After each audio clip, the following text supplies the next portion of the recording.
علمی اختلاف اپنے ریکارڈنگ میں لانے لگا ہوں مزید پرانے بزرگوں سے۔ علم کے میدان میں جذبات کی کوئی حیثیت نہیں ہوتی۔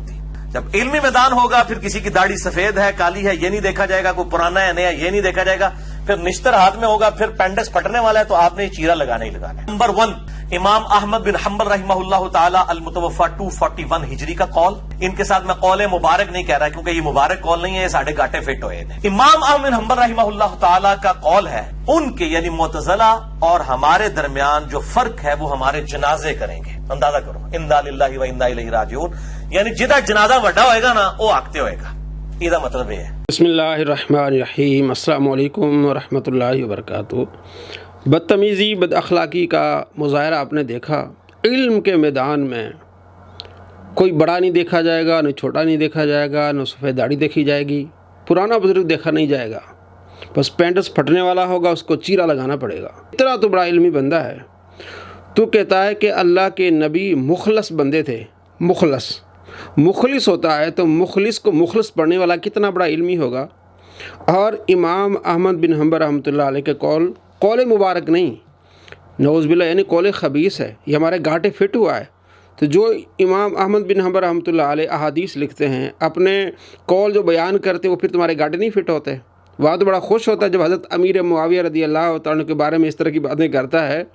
مطلب یہ کہ جو اسے پسند ہے، جو اس کو سوٹ کرتا ہے وہ قول مبارک ہے، جو اس کے نظریے کو سوٹ نہیں کرتا وہ قول مبارک نہیں، قول خبیث ہے۔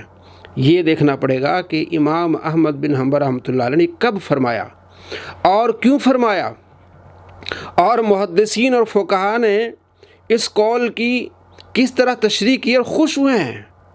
امام احمد بن حنبل رحمۃ اللہ علیہ کے زمانے میں خلیفہ تھا مامون، اس کا رائٹ ہینڈ تھا قاضی احمد بن ابی داؤد۔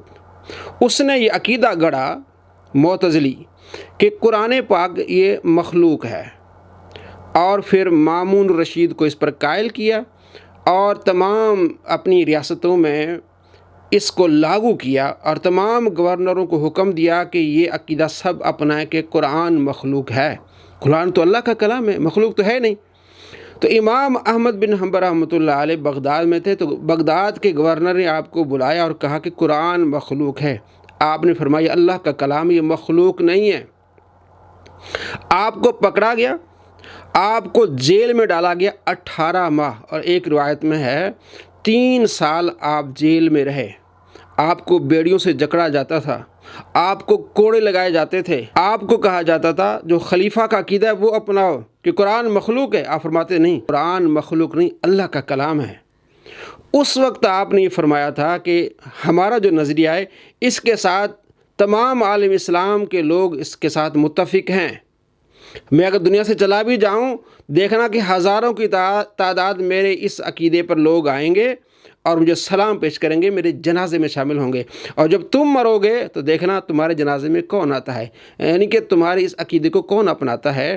ابن کثیر لکھتے ہیں کہ امام دارقطنی نے امام عبداللہ بن احمد کے حوالے سے نقل کیا ہے کہ میرے والد گرامی فرمایا کرتے تھے اہل بدعت سے کہہ دو کہ ہمارے جنازے جب نکلیں گے تو وہی تمہارے درمیان فیصلہ کریں گے، یعنی تم سمجھتے ہو کہ ہمیں اہل اسلام کی حمایت اور ساتھ حاصل نہیں، یا اللہ کی طرف سے قبولیت کا شرف حاصل نہیں، تم تو یہ سمجھتے ہو کہ ہمیں اہل اسلام کا ساتھ حاصل نہیں ہے، ہمارے ساتھ ہوں گے، ہمارے جنازے پر پتہ چلے گا کہ کتنے لوگ ہمارے جنازے پر آتے ہیں، یا یہ تم یہ سمجھتے ہو کہ اللہ کی طرف سے قبولیت کا شرف حاصل نہیں، ایسا نہیں، جنازے پر پتہ چل جائے گا۔ امام ابن کثیر فرماتے ہیں اللہ تعالیٰ نے امام احمد رحمۃ اللہ علیہ کا یہ قول سچ کر دکھایا، کیونکہ وہ اپنے دور میں اہل سنت کے امام تھے اور ان کے چوٹی کے مخالف احمد بن داؤد تھے جو چیف جسٹس بھی تھا۔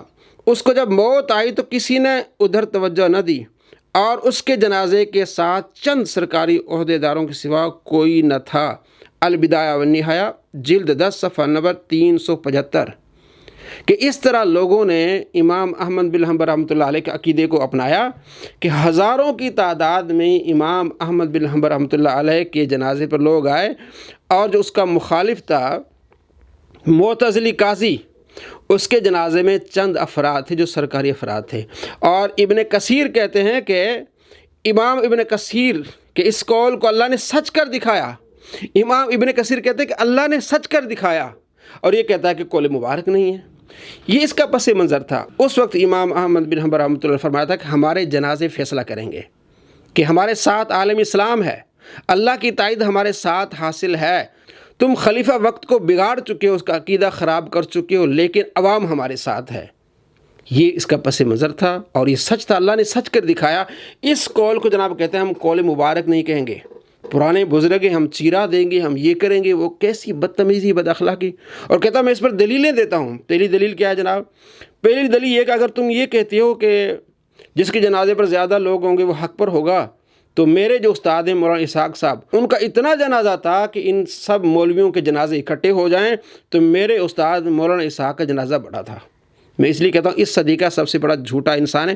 اس کے سارے استادوں کے جنازے دیکھ لیں، مرزا جیلمی کے سارے استادوں کے، مولانا اسحاق، مولانا زبیر علی زئی دیکھ لیں، ابو الاعلیٰ مودی دیکھ لیں جو اس کے استاد ہیں، ان تمام ان کے استادوں کو جمع کیا جائے اور ایک مولوی مولانا خادم حسین رحمۃ اللہ علیہ کے جنازے کو دیکھا جائے، ان تمام جنازوں سے بڑا جنازہ تھا۔ اور اس نے ایک اور جھوٹ بولا کہ سید ابو الاعلیٰ مودی کا جنازہ سب سے بڑا تھا پاکستان میں، حالانکہ یہ بھی جھوٹ ہے۔ سب سے بڑا جنازہ ممتاز قادری شہید کا تھا۔ اور اگلا ٹیکہ ایک اور اینٹی وینم لو پھکی الزامی جواب، کیا سیدنا عثمان جو تھے رضی اللہ تعالیٰ عنہ علیہ السلام اہل حق تھے یا اہل باطل تھے؟ بمشکل درجن بندوں نے، 1 یا 2 درجن بندوں نے ان کا جنازہ پڑھا ہے۔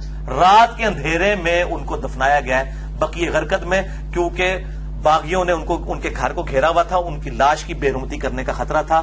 چند لوگوں نے، جبکہ تقریباً 40,000 صحابہ زندہ تھے، 40 بندوں نے بھی جنازہ نہیں پڑھا حضرت عثمان غنی کا۔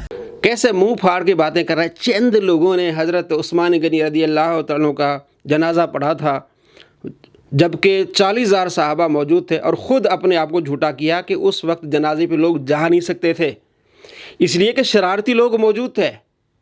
حضرت علی رضی اللہ تعالیٰ کو اپنے گھر سے نکلنا مشکل ہو گیا تھا، تو ان شرارتی لوگوں کی وجہ سے نہیں نکلے، وہ حق پر تھے۔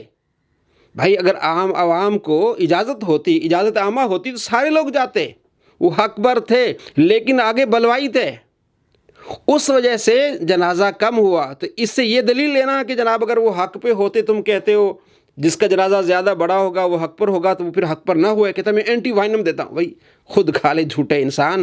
یہ بات ہے امام احمد بن حنبل رحمۃ اللہ علیہ کا جو قول ہے اس پر ہے کہ جب عام عوام کو اجازت دی جائے گی تو دیکھنا عام عوام کیسے آتی ہے، اس میں تو اجازت نہیں عام عوام کو۔ اور آپ کے جو امام ہیں مالک اشتر نخی، وہ تو حضرت عثمان غنی رضی اللہ تعالیٰ جب زندہ تھے اس وقت آپ کے گھر تک لوگوں کو آنے نہیں دیتے تھے۔ حضرت صفیہ رضی اللہ تعالیٰ عنہ جب حضرت عثمان غنی رضی اللہ تعالیٰ کو کھانا دینے کی آتی تھی تو یہ حضرت صفیہ رضی اللہ تعالیٰ عنہ جو آپ صلی اللہ تعالیٰ علیہ وآلہ وسلم کی زوجہ ہیں، ان کے کھچر کو نیزے مارتا تھا۔ ایک مرتبہ ایسا ہوا کہ جب حضرت صفیہ رضی اللہ تعالیٰ عنہ آئیں تو اسی مالک کی اشتر نے ان کے خچر کو نیزہ مارا، یہاں تک کہ آپ گرنے لگیں، اور آپ نے فرمایا مجھے واپس لے جاؤ، کہیں یہ کتا مجھے رسوا نہ کر دے۔ حضرت صفیہ کہتی ہیں یہ مالک کی اشتر، یہ کہتا میرے ہیرو ہیں، کہیں کتا مجھے یہ رسوا نہ کر دے۔ پھر انہوں نے حضرت عثمان غنی رضی اللہ تعالیٰ کے گھر کے درمیان ایک اور لکڑی رکھ دی جس کے ذریعے سے وہ آپ تک کھانا اور پانی بھجوایا کرتی تھیں۔ یہ کتاب تاریخ المدینہ المنورہ جلد 4 صفحہ نمبر 1311، اس کی سند حسن ہے۔ اور اس کے علاوہ طبقات ابن سعد میں جلد 8 صفحہ نمبر 101 اور ابن حجر اسقلانی رحمۃ اللہ علیہ کی کتاب الاصابہ جلد 8 صفحہ نمبر 212 میں لکھا ہوا ہے کہ مالک کی اشتر حضرت صفیہ رضی اللہ تعالیٰ عنہ کے خچر کو نیزے مارتے تھے، آپ گرنے لگیں، آپ نے فرمایا اس کتے سے مجھے بچا لو۔ تو اس طرح کے لوگ کھڑے ہوتے تھے جس وجہ سے حضرت عثمان غنی رضی اللہ تعالیٰ تک پانی پہنچانا، کھانا پہنچانا بڑا مشکل ہوتا تھا۔ اور آپ کے بابا جی جن کے بارے میں آپ کہتے تھے ان کا بہت بڑا جنازہ ہوا ہے، وہ اپنی اس کتاب میں، یہ جو کتاب ہے اس کی خلافت الملوک جس کا آپ ڈھنڈورا پیٹتے ہیں، اس کے صفحہ نمبر 146 پہ کیا لکھتے ہیں؟ کہتے ہیں کہ حتیٰ کہ انہوں نے مالک کی اشتر اور محمد بن ابی بکر کو گورنری کے عہدے تک دے دیے۔ حضرت علی رضی اللہ تعالیٰ کے بارے میں کہتے ہیں کہ حضرت علی رضی اللہ تعالیٰ نے مالک اشتر اور محمد بن ابی بکر کو عہدے دے دیے۔ درا حالانکہ قتل عثمان میں ان دونوں صاحبوں کا جو حصہ تھا وہ سب کو معلوم ہے، محمد بن ابی بکر بھی قتل عثمان میں شامل تھے، حضرت عثمان کی انہوں نے داڑھی پکڑ لی تھی، اتنی گستاخی کی تھی۔ اور مالک اشتر کا یہ حال تھا کہ حضرت صفیہ رضی اللہ عنہ جو آپ علیہ السلام کے زوجہ ہیں، ان کے کھچر کو نیزے مارتے تھے، بھگاتے تھے، اور یہ بھی اس میں شامل تھے۔ کہتے ہیں حضرت علی کے پورے زمانے خلافت میں ہم کو صرف یہ ایک کام ایسا نظر آیا جس کو غلط کہنے کے سوا کوئی چارہ نہیں۔ مرزا جی آپ کے بابا جی کہہ رہے ہیں، جن کی آپ تعریفیں بیان کر رہے ہیں کہ اتنا جنازہ تھا ان کا، ان کی کتاب میں لکھا ہے کہ حضرت علی نے یہ دو کام غلط کیے کہ مالک اشتر کو انہوں نے گورنری دی اور محمد بن ابی بکر کو۔ اور ابتدائی اس نے یہ بنایا تھا کہ جناب علی، امام مالک رحمۃ اللہ علیہ کا قول ہے کہ جناب ہر کسی سے اختلاف کر سکتے ہیں سوائے نبی صلی اللہ تعالیٰ علیہ وآلہ وسلم کے علاوہ۔ بھائی تمہارا وہ لیول ہے کہ تم امام مالک سے اختلاف کرو؟ اپنا لیول تو پہلے بناؤ۔ امام احمد بن حنبل رحمۃ اللہ علیہ سے اختلاف کرو، حدیث کا لفظ پڑھنا نہیں آتا تو میں جناب ہر کسی سے اختلاف کروں گا۔ اختلاف بھی ہوتا ہے، کوئی طریقہ کار ہوتا ہے۔ اس بارے میں تیرے پاس کیا دلیل ہے جناب؟ جو تم نے دلیلیں دی وہ ساری نکلی، جھوٹی نکلی۔ اور ایک اور دلیل دیتا ہے جناب اختلاف کر سکتے ہیں۔ ابن عمر سے پوچھا گیا حج تمتع کے بارے میں، آپ نے فرمایا جائز ہے۔ اس بندے نے کہا جناب آپ کے والد تو اس کو ناجائز کہتے ہیں۔ تو حضرت ابن عمر کہنے لگے جناب رسول اللہ کی پیروی کرنی ہے، والد کی پیروی نہیں کرنی۔ تو یہ دلیلیں دے کے اس طرف لوگوں کو لاتا ہے۔ ادھر تو حدیث تھی، یہاں حدیث ہے، یہاں تو حدیث سپورٹ کرتی ہیں کہ جتنے لوگ زیادہ ہوں گے اس کا ثواب اتنا ملے گا، ان کی بخشش اتنی ہوگی۔ تو تمہارے پاس کیا دلیل ہے؟ جو تم نے دلائل دی وہ سارے جھوٹے نکلے ہیں۔ حضرت امام احمد بن حنبل رحمۃ اللہ علیہ کا قول صادق ہے، قول مبارک ہے۔ جس کو قول خبیث یہ کہہ رہا ہے، اس کو صرف تکلیف یہ ہے کیونکہ اہل سنت کے جنازے بہت بڑے ہوتے ہیں، عوام شامل ہوتی ہے۔ علامہ خادم حسین رضوی رحمۃ اللہ علیہ کا کتنا بڑا جنازہ ہوا، تو اس نے ہر اس بات کو جھوٹا کرنے کی کوشش کرنی ہوتی ہے اس جھوٹے انسان نے، چاہے وہ کسی بڑے امام نے کہا ہو، اور کیسی گندی زبان، گندے منہ سے قول مبارک نہیں کہیں گے اس کو۔ ابن کثیر کہہ رہے ہیں کہ اللہ نے سچ کر دکھایا ہے کہ لوگ آپ کے جنازے میں آئے، اور جو ان کے مخالف تھا احمد بن ابی داؤد، چند لوگ ان کے جنازے پہ آئے۔